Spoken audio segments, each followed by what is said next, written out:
Well, welcome everybody, and thank you for attending this Zoom meeting from the UK, the Caribbean, and hopefully from other parts of the world as well. My name's Tate. I'm the chair of the Committee for Human Rights in Grenada, which was founded in response to the US invasion of Grenada.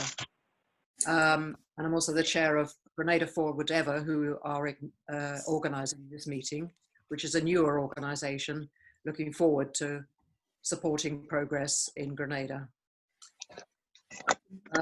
Today marks the 37th anniversary of the US invasion of Grenada, which was the final death toll of the 4.5 years of the People's Revolution, in which huge leaps in progress were made in all fields for people of that island.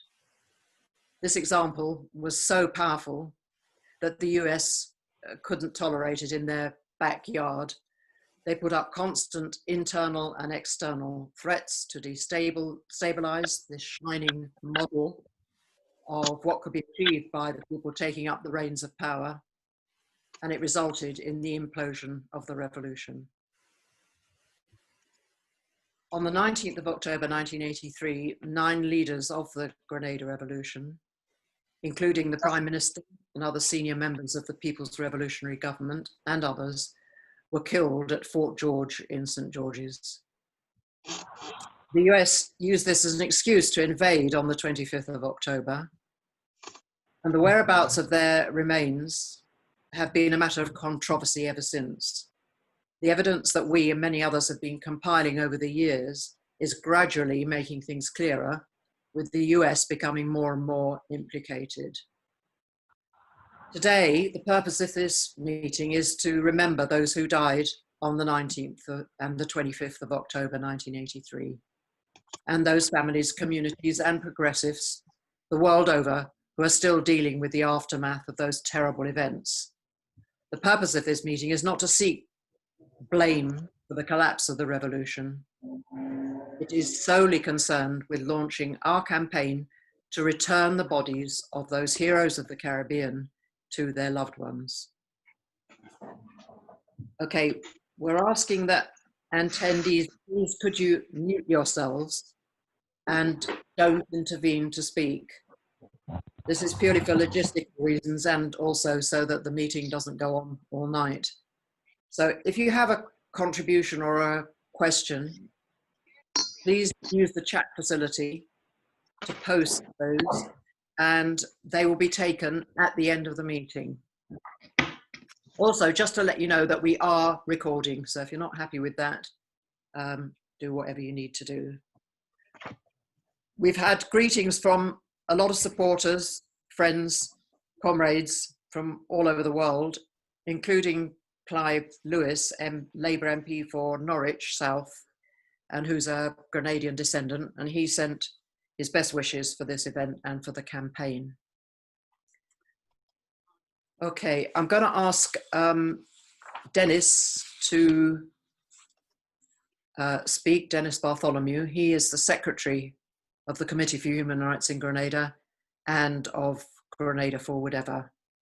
He was a former trade officer for the People's Revolutionary Government in the UK, and he was personally appointed by Maurice Bishop at his official Mount Weldale residence in Grenada.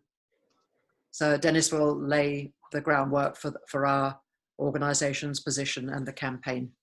Dennis.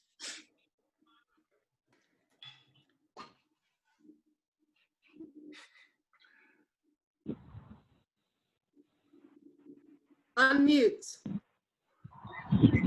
How many times I have to tell you that?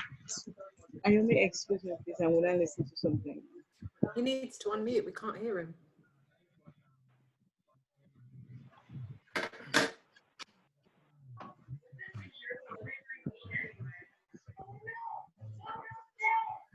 Unmute, Dennis.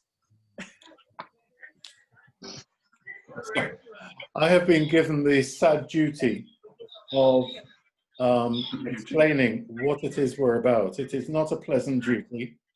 I knew several of those who were killed on October the 19th, and it is not pleasant at all. What today is about is as follows. For several years, we have not known the whereabouts of Maurice Bishop, Norris Bain, Fitzroy Bain, and the others who were killed on October the 19th. And in a certain way, we tended to argue amongst ourselves about the rights and wrongs. When Grenada Forward Ever was launched, a couple of us went up to a town in England called Huddersfield, and we explained all about the history of the revolution to the younger people who weren't born then or who were very young. We explained everything about what the revolution did, and we explained everything about what we hope to achieve and how it's a great thing. And then we were upbraided, or as I remember Grenadians saying, we were given licks, because the people of Huddersfield, the Grenadians, who are principally from Carrickoo, said, "Where's we leader? You're talking about all of these things. Where's Maurice Bishop? Where are the others?" And we left feeling a little bit guilty because we had not really thought much about what we would do about the remains of these brave, courageous leaders. We came back to London and we explained to the remainder of the committee what had happened to us in Huddersfield. And we felt that it was our duty to really try and find the answers to the questions of where are the remains of Maurice Bishop and the others. And so this is the purpose of this meeting. Now, before I pass you on to the other speakers, we all have our views about what led to the collapse of the revolution. Those views are bitterly contested amongst us, and we are still contesting them. When you read our website, you may feel that we're on one side or we're on the other.